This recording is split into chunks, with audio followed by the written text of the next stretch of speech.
Lorraine Ollier, and I want to introduce you to my good friend, Brooke Gillespie Trout.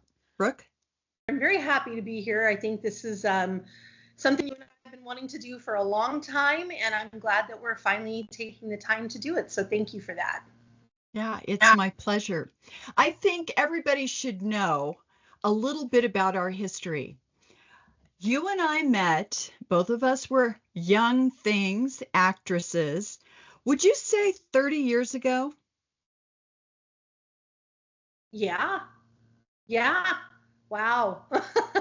I know. Yeah. Tell me a little bit about the number of books you've written, what genre and what tropes they are. All right. Well, as of current time today, I have 12 self-published books out. I'm about to announce when the next one is coming out this fall. And I write contemporary romance. I've always been a fan of romance. I loved historical romance, but when I would read contemporary romance, I just really resonated with the characters more. The tropes are kind of all over the place. I mean, I have a series that currently has 7 books, and that is 1980s, when the hook starts on the back of the book where it says a time when sitcoms were wholesome and rock and roll was shameless, and that is exactly what the series embodies. And there are 7 books in that, like I said, and I don't know what the trope would be. I guess friends to lovers is where that one would start, but it's a saga. It takes them through their life and their fame and a bunch of other things that happen with them. And then I have another book that is friendship to lovers again. Second chance romance when someone's coming out of a really painful divorce and finding love where they least expect it. Enemies to lovers, I have a few of those, and that's, I think, just a good mix of everything so far. I know that I just got done reading one of your latest published books. I had a great time reading through that book. So easy to read. It was like a beach read. I felt like I needed my chocolate and my coffee. And it was just a fun romp. So I'm going to ask you a little bit more about your process. Can you tell me about your creative process? I kind of do a little bit of outlining and what people call pantsing, where you just kind of flying by the seat of your pants. But I don't necessarily, I'm not seeking for inspiration in places. It comes to me. Stories start to play like a movie in my head, and I will have several playing at one time. I've told you this before, even as we're speaking, it's happening right now. I'm currently working on something, and I've got new characters knocking on my head, and I have to tell them to shut up. But that's a lot of how it happens. It's just I start to see it as a movie in my head. So that daydreaming is also a part of writing. And I daydream at first. When I really start to see the movie, I allow myself to watch it and to dream about it and see where it goes. And then when it won't leave me alone, that's when I start writing things down. I've got Post-its all over my desk with book titles that I haven't even written yet, but they'll just come to me. I don't know where they come from. I wish I knew. Wish I could bottle it, right? I could sell it and make a fortune.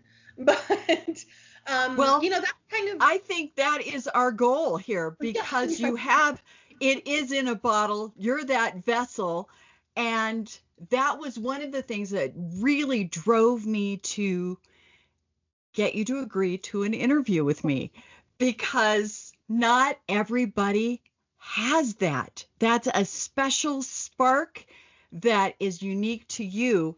And I want to ask you right now, why should an agent sign you now that we're talking about your creative process?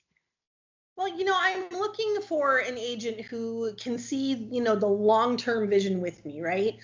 Somebody who wants a career-long partnership, not just a one-book deal, because I already have 12 books published that, are out there, and I have at this current time 5 that are not published yet.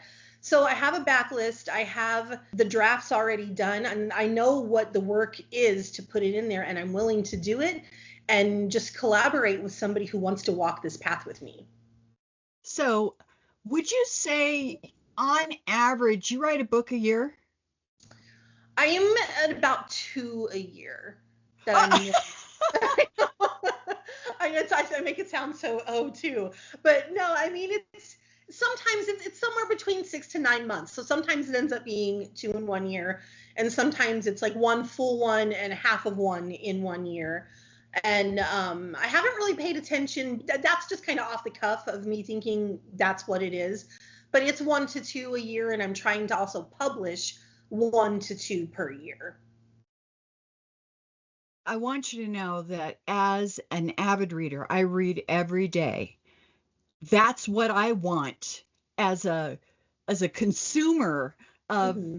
fiction. I want a writer who's going to give me something a couple times a year because I'm craving it the minute I'm done with one book. I want to go right into the next one.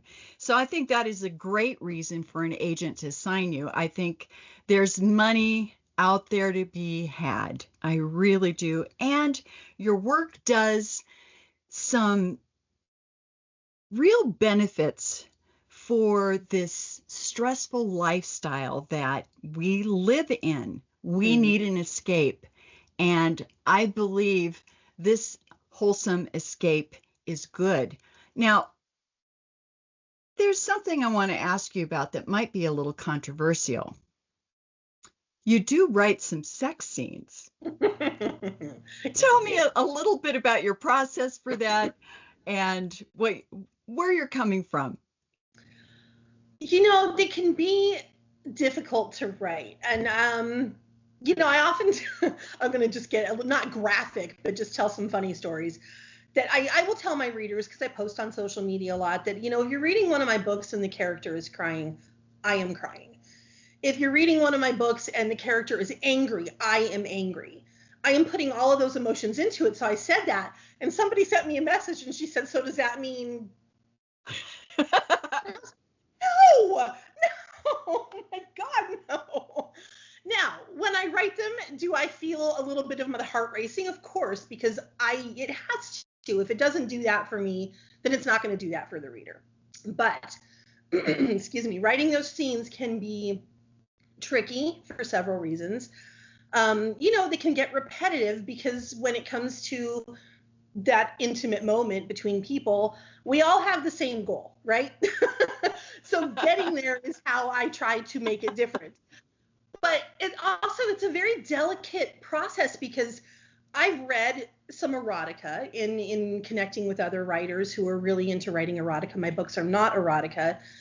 And there is a very fine line that will take the reader in a sex scene from ooh to ew.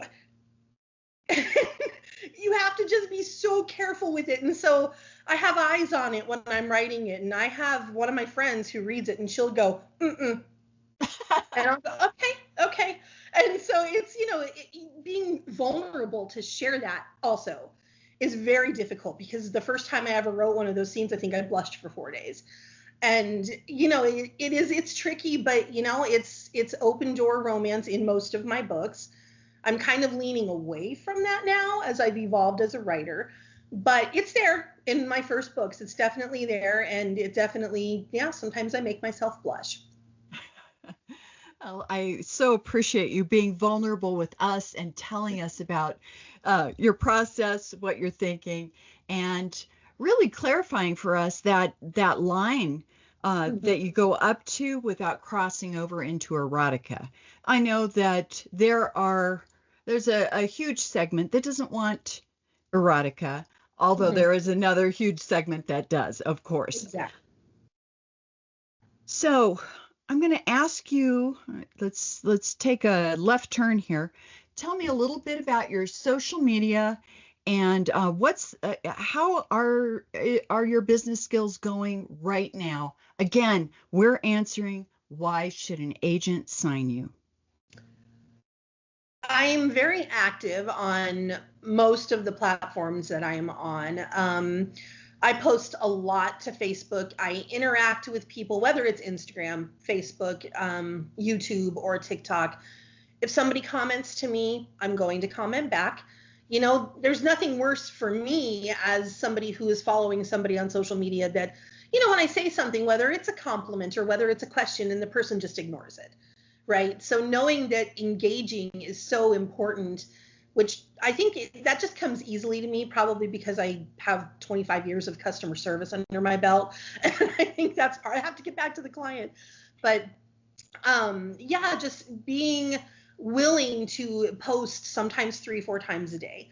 I am personally doing only on TikTok right now a 30-day challenge where I am on camera every day for 30 days.